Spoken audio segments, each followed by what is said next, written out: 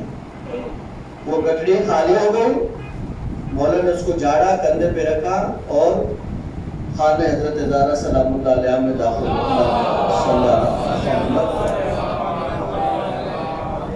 جب be be کے گھر میں مولا داخل ہوئے تو بی بی نے ہم نادانوں کے لیے پوچھا، بھلا بی بی سے کیا مخفی ہے؟ کہا اے علی، میرے بابا نے آپ کو کچھ نہیں دیا، زہرا مجھے سب سے زیادہ دیا۔ کہا تو سب اپنے گھروں میں بچوں کے لیے، بیویوں کے لیے گفٹ لے کے آئے، پھر آپ نے کیا کیا؟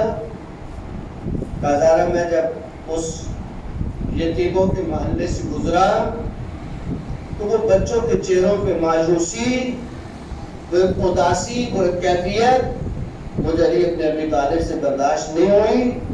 میں نے وہ سارا مال ان یتیموں میں بانٹ دیا، اور جب بی بی نے یہ جملے سنے، کہا مصلی عبادت کو کھینچا اور سجدہ شکر میں سر رکھا اور کہ اللہ میں تیرے شکر بجا لاتی ہوں، میرے گھر میں تیری رضائیں داخل ہوئی ہیں، مالک دنیا داخل نہیں ہوا ہے۔ محمد و آل محمد بلند تر صلوات۔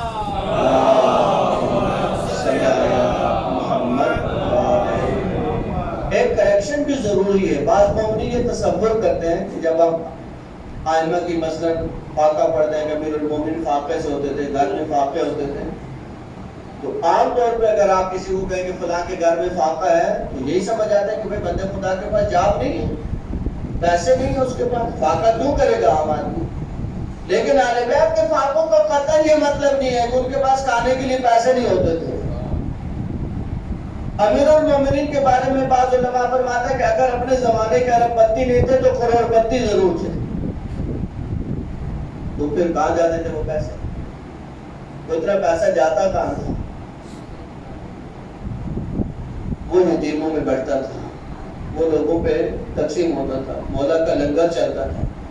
وہ مشہور ہے لنگر کے بارے میں ایک واقعہ نہیں معلوم کیونکہ روزے کے عالم میں بہت احتیاط سے چیزیں دیکھنی پڑتی ہیں، لیکن جو مشہور پڑھتے ہیں علماء، ایک شخص آیا اور اس نے لنگر کی لائن میں لگا، جب اس کی باری ہے تو نے کہا مجھے 2 لوگوں کا کھانا چاہیے۔ تو تقسیم کرنے والے نے کہا بھئی تو اکیلا ہے، تجھے 2 کا کیا کرنا ہے؟ کہا وہ دروازے پہ ایک شخص بیٹھا وہ پانی میں بھگو بھگو کے روٹیاں کھا رہا ہے، کہ اللہ کے بندے یہ لنگر اسی کا تو ہے۔ یہ اہل بیت کا مقام ہے کہ لوگوں کو کھلا کر خود انتہائی معمولی غذا کھاتے ہیں۔ یہ عام بندے کی بس میں نہیں ہے، عام بندہ یہ تصور بھی نہیں کر سکتا۔ اچھا یہ اہل بیت کرتے ہیں، اہل بیت کے بچے ہیں۔ حضرت زینب سلام اللہ علیہ کی چھوٹی سی عمر ہے، صلوات بھیجیں، ظاہراً بہت چھوٹی عمر ہے۔ امیر المومنین گھر میں داخل ہوئے، بی بی سے پوچھا کہ بی بی ایک فقیر باہر کھڑا ہے، کھانے کے لیے کچھ ہے گھر میں؟ بی بی نے کہا کہ بس ایک بچی ہے وہ سو رہی ہے، اس کا کھانا، باقی بچوں نے کھا لیا، زینب سو رہی ہے، ان کا کھانا رکھا ہوا ہے۔ کہا کہ بی بی نے باہر سے اپنے آرام گاہ سے آواز دی کہ بابا میرا کھانا دے دے فقیر کو۔ یہ اہل بیت کے بچے ہیں، یہ اہل بیت کی تربیت ہے۔ مصیبتیں آتی ہیں انسان پر، مصیبتوں سے نہیں پریشان ہو، مصیبتیں جب بھی آئیں، تکالیف جب بھی آئیں، اہل بیت کی طرف رخ کریں۔ آپ بھول جائیں گے اپنی مصیبتوں کو، آپ بھول جائیں گے اپنی تکالیف کو، آپ اپنی مصیبت نہیں لگیں گے۔ بھلا اگر انسان اس مرحلے پہ نہیں آتا تو پھر اس کو اطمینان رکھنا چاہیے کہ کوئی آفت ہے، کوئی مصیبت ہے. دیکھیے یہ عقدے اگر اہل بیت حل نہیں کرتے، میں نہیں سمجھتا اس سے بڑی تکلیف کسی مومن کے لیے ہو کہ وہ فرش عذاب پہ ہو، مولا کی مجلس ہو، مصائب ہو رہے ہو اور اس کی آنکھوں میں آنسو نہیں ہو. میں نہیں سمجھتا کسی مومن کے لیے اس سے بڑی مصیبت ہو سکتی ہے. اگر وہ سمجھے تو اس سے بڑی مصیبت نہیں ہے. کیوں؟ اتنی بڑی بات میں نے کہی آپ کی خدمت میں، کیوں؟ اس کے پیچھے مولا متقیان، مولا مشکل کشا. یہ بھی مشکل ہے نا، یہ بھی ایک مشکل ہے کہ اگر آنکھ میں نمی نہیں ہے تو اس سے بڑی مشکل کیا ہو سکتی ہے. تو آئے مولا کے در پہ، پوچھے مولا سے، مولا اگر آنکھیں خشک ہو تو کیوں خشک ہوتی، آنکھوں میں نمی کیوں چلی جاتی ہے؟ شاید یہ دوسری دفعہ آپ کی خدمت میں عرض کر رہا ہوں ان دنوں میں. مولا کا مشہور جملہ، مولا فرماتا ہے ما جفت الدموع، آنکھیں کبھی خشک نہیں ہوتی، آنکھوں سے کبھی نمی نہیں آتی ہے. ہاں الا لقسوۃ القلوب، ہاں اگر دل سخت ہو جائے، دلوں میں سختی آ جائے تو کیونکہ آنکھ اور دل کا تعلق ہے. دل پہ چوٹ لگتی ہے، آنکھ چھلک پڑتی ہے. آنکھ میں نمی کب آتی ہے؟ جب دل اس چوٹ کو محسوس کرتا ہے، اس درد کو محسوس کرتا ہے، وہ احساس آنکھوں سے ظاہر ہوتا ہے. مولا فرماتے ہیں آنکھیں کبھی خشک نہیں ہوتی الا لقسوۃ القلوب. ہاں اگر دل سخت ہو جائے تو پھر آنکھوں میں نمی نہیں رہتی ہے. مولا پھر دل کیوں سخت ہوتے ہیں؟ مولا فرماتے ہیں وما قست القلوب، دل تو کبھی سخت نہیں ہوتے الا لکثرۃ الذنوب، جب گناہ حد سے بڑھ جائے. یعنی گناہ حد سے بڑھ جائے کیا مطلب ہے؟ کہ انسان گناہ کرے اور اس کے بعد توبہ بھی نہ کرے. پہلے میں نے آپ کی خدمت میں عرض کیا 7 گھنٹے یا 9 گھنٹے ہمارے گناہوں کے بعد فرشتوں کو حکم ہوتا ہے کہ آپ ان گناہوں کو نہ لکھیں. اگر یہ بندہ خدا کو توبہ کر لے تو اس کے گناہ کو نام اعمال میں درج ہی نہیں کیا جاتا. جب اتنی اللہ نے رعایت دی ہے اس کا مطلب ہے کہ کہیں گڑبڑ ہے معاملہ. تو یہ چیزیں اہل بیت کے در سے سیکھنے کی، اہل بیت کے در سے سمجھنے کی. کچھ مسائل جو آپ کی خدمت میں عرض کر رہا ہوں. نماز کے متعلق عرض کیا کہ نماز میں شامل ہوتے ہیں جب آپ، یہ بہت ضروری چیزیں ہیں جو اکثر مومنین کو پیش آتی ہیں اور ان کو اندازہ نہیں ہوتا. بعض بہت غلط طریقے سے نماز میں شریک ہوتے ہیں، وہ نماز کے بطلان کا سبب بنتا ہے. ایک چیز یاد رکھیں کہ نماز میں شریک ہونے کے لیے یا قیام میں شریک ہو سکتے ہیں یا رکوع میں شریک ہو سکتے ہیں، سجدے میں شریک نہیں ہو سکتے. بعض لوگ آتے ہیں دیکھا مولانا سجدے میں اللہ اکبر کی، اپنے رکوع کیا سیدھا سجدے میں گئے. نہ یہ کوئی نماز نہیں ہے. حد اکثر جو آپ نماز جماعت میں شریک ہو سکتے ہیں وہ حالت رکوع میں ہے. یہ بھی یاد رکھیں. مولانا نے سر اٹھا لیا یا مولانا ذکر پڑھ کے اٹھنا شروع ہو گئے، اب آپ رکوع میں جا رہے ہیں تو آپ کی جماعت میں شرکت نہیں مانی. یعنی مولانا جب رکوع کی حالت میں ہے، ذکر بے شک ان پہ رک گیا لیکن ابھی وہ رکوع کی کیفیت میں ہے، رکوع سے وہ اٹھے نہیں ہیں. آپ رکوع میں پہنچ گئے، آپ اپنا ذکر پڑھ کے نماز کو ان کے ساتھ کنٹینیو کر سکتے ہیں. پہلی رکعت میں شریک ہو تو آسانی، اس میں تو کوئی مشکل نہیں اگر جماعت کے سٹارٹ میں آگے ہیں. دوسری رکعت میں شریک ہو، اس نے درس کیا کہ آپ جہاں سے شریک ہو دوسری رکعت میں مولانا ہم پڑھ رہے سورہ پڑھ رہے، آپ تکبیر گئے اور اپنی نماز کو شروع کر دیں. اب آپ نے شروع کیا اور آپ رکوع میں بھی ان کے ساتھ جائیں گے، قنوت آئے گا، آپ قنوت پڑھ سکتے ہیں، کوئی مشکل نہیں ہے. آپ پہلی رکعت میں مولانا کے ساتھ اپنے آپ کی پہلی رکعت ہے، مولانا کی دوسری رکعت ہے اور وہ قنوت پڑھ رہے ہیں. آپ کے قنوت تو دوسری رکعت میں پڑھا جاتا ہے؟ نہیں، آپ جماعت کے ساتھ پہلی رکعت میں بھی قنوت پڑھ سکتے ہیں. اسی طریقے سے تشہد ہے.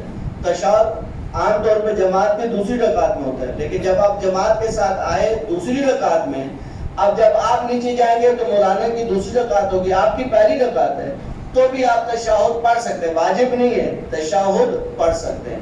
اب آپ کھڑے ہوئے ہیں، اب مولانا پڑھیں گے تیسری رکعت اور آپ کی ہوگی دوسری رکعت. تو جو عرض کیا تھا اس کو دوبارہ غور سے سنیں. آپ نے حمد اور سورہ پڑھنا ہے، لیکن اگر مولانا کی حمد ختم ہوئی اور آپ نے صرف حمد پڑھی اور مولانا رکوع میں چلے گئے تو آپ رکوع میں جائیں اور ان کے ساتھ نماز کو کنٹینیو کریں۔ اب آپ بیٹھیں گے تو مولانا اور چاہیں گے چوتھی رکعت کریے، آپ کی یہ دوسری رکعت ہے، ابھی آپ نے کیا کرنا ہے؟ تشہد پڑھنا ہے۔ تشہد پڑھیں گے، تشہد پڑھ کے اٹھیں گے، ایک دفعہ تسبیحات اربع پڑھیں، اگر مولانا کے ساتھ رکوع مل جاتا ہے ایک دفعہ تسبیحات اربع یا اہم، اس کو سمجھیے تیسری اور چوتھی رکعت میں یا آپ سورہ حمد پڑھیں یا ایک دفعہ کم از کم سبحان اللہ والحمدللہ ولا الہ الا اللہ واللہ اکبر، اس کو کہتے ہیں تسبیحات اربع۔ تسبیحات اربع 3 دفعہ مستحب ہے اور 1 دفعہ واجب ہے۔ اب آپ تشہد پڑھ کے اٹھے، لیکن تشہد اتنے سپیڈ سے نہیں پڑھیں کہ سارا تشہد کا جو ہے وہ بیڑا غرق ہو جائے، ساری قرات اس کی ختم ہو جائے۔ ہمیں تو مولانا اوپر کھڑے ہیں، ہمیں ان کے ساتھ رکوع میں جانا ہے نا، اپنا روٹین سے رکوع پڑھیں، تشہد پڑھیں، کھڑے ہوں۔ اگر آپ ایک دفعہ تسبیحات پڑھ کے مولانا کے ساتھ رکوع میں جا سکتے ہیں تو جائیں۔